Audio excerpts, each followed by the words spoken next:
Hello again guys, welcome back to the channel. In today's video we are back for another Mach Loop Time Trial, this time in the MILVIZ A-1H Skyraider.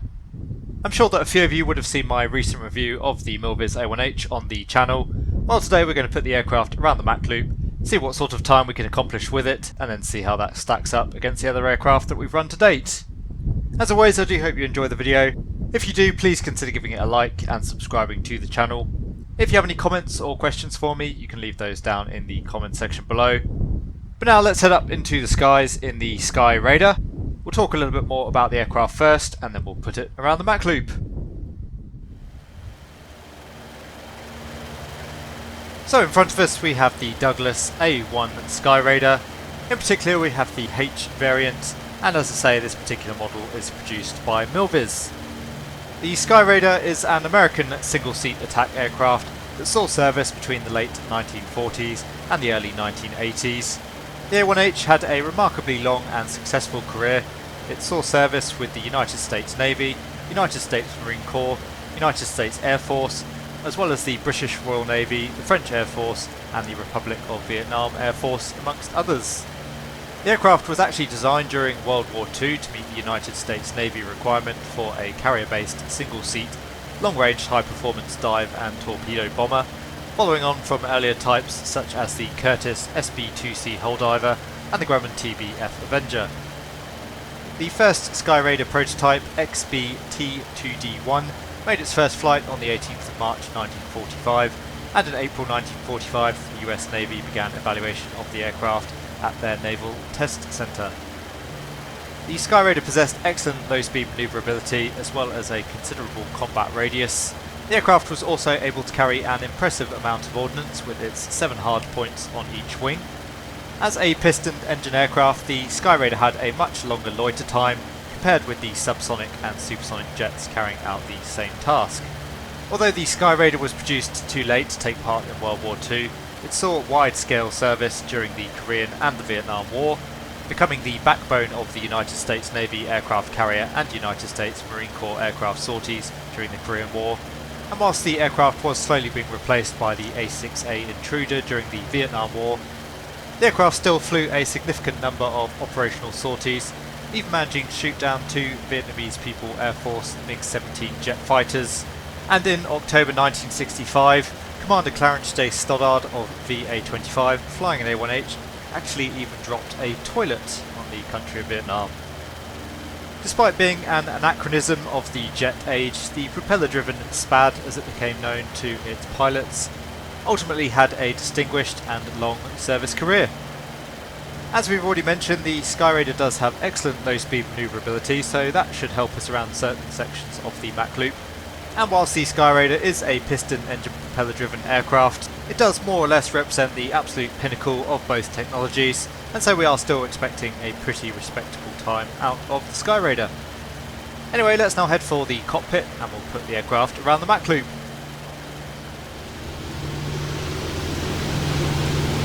So as you can see, we're just inbound towards Mach Loop currently, the town off at 1 o'clock. We've been running the engine nice and cool all the way down to the town, and we're just trading some altitude for some speed at the moment. Come up on the RPM now though. And we'll come off the manifold pressure as well. Starting letting that speed build up. We'll try and have as much speed as we can as we pass over the road. And of course start the stopwatch.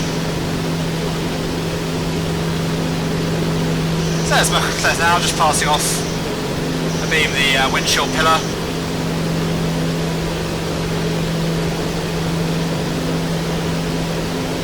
And over the road, start the stopwatch, tracking down the valley, initially following the B404.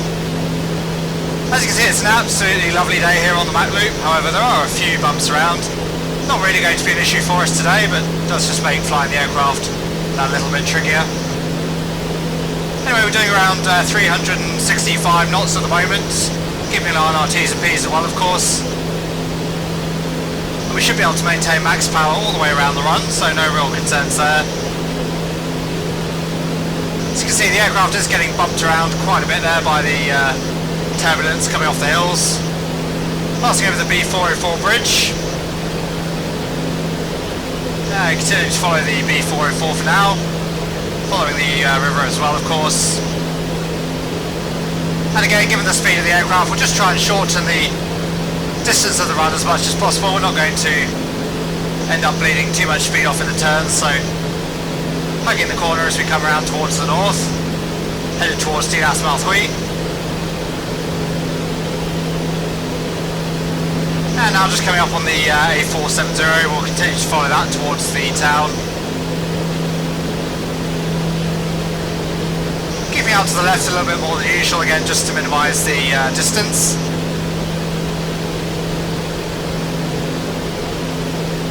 And I have to say the sim looking absolutely stunning in the current lighting conditions. Nice to have a really clear weather day for a change on the Mach Loop. Thrustmaster just coming up on the nose now. Again, we'll hug the hill as we make the turn around the corner. Doing about 360 knots there through the turn. We won't pull any more G than we have to, again just to maintain the speed. Continuing to follow the road out towards British exits.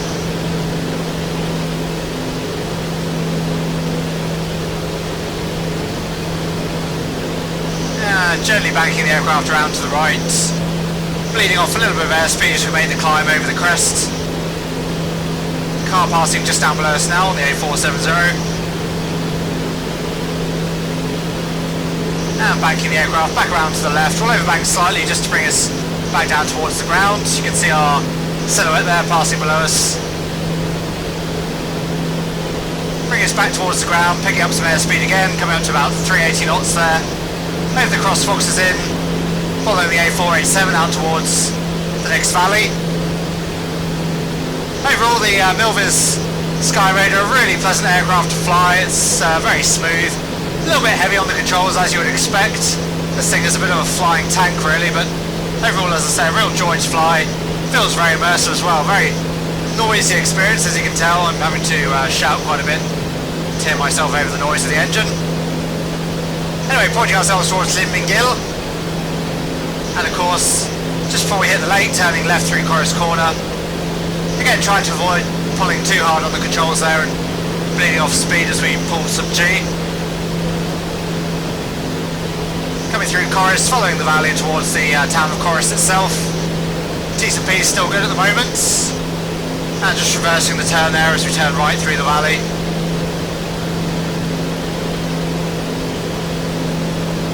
Here's Corris, just passing below us now. So we'll straighten the aircraft up. Gently bank out to the right. And loosely follow the valley out towards the exit. Heading back towards Mach Loop.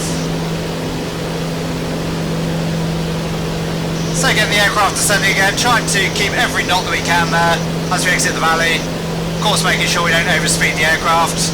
Just coming up on 390 knots at the moment. Over the road, stop the stopwatch. Coming straight back off the power there, giving the engine a rest. And we'll climb away.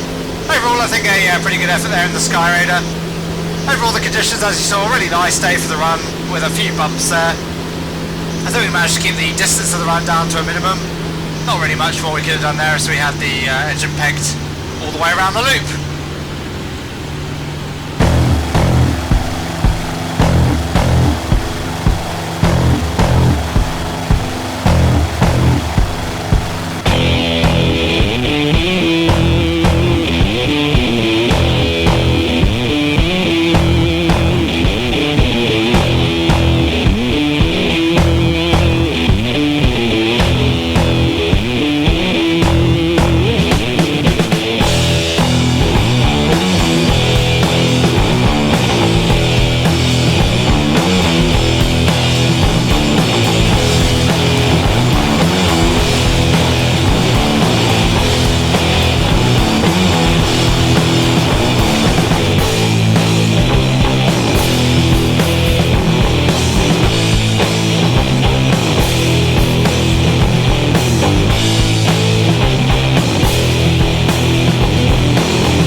So the A-1H Skyraider managed a time of 4 minutes 11.97 seconds.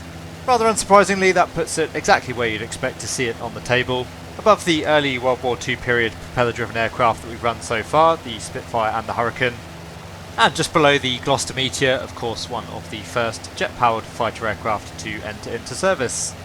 Interestingly though, you can see that the Skyraider is actually much closer to the Meteor than it is to the Spitfire. It's only 20 seconds behind the jet fighter, whereas it's a full 2 minutes quicker than the Spitfire Mark 1. This really goes to demonstrate just how rapidly the technology of both piston engines and propellers came on during the World War II period. Anyway, overall a very respectable time from the Skyraider, and once again a very enjoyable run. Lastly, just worth a mention, you'll notice now that I put a WX next to the F-104 Starfighter.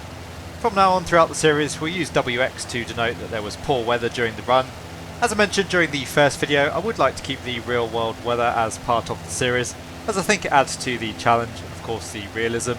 But obviously it does leave some aircraft at a significant disadvantage if the weather is particularly poor on the day. So in order to clarify which runs were indeed hampered by weather, as I say, from now on we'll leave a WX at the end of any run that I feel was significantly impacted. Anyway guys, once again I do hope that you enjoyed the video and indeed the Mach Loop, and of course the MILVIZ Skyraider as well. If you did, please consider giving the video a like and subscribing to the channel. If you have any comments or questions for me, you can leave those down in the comment section below and I'll do my best to answer them. But for now, thank you very much and I'll see you all again soon.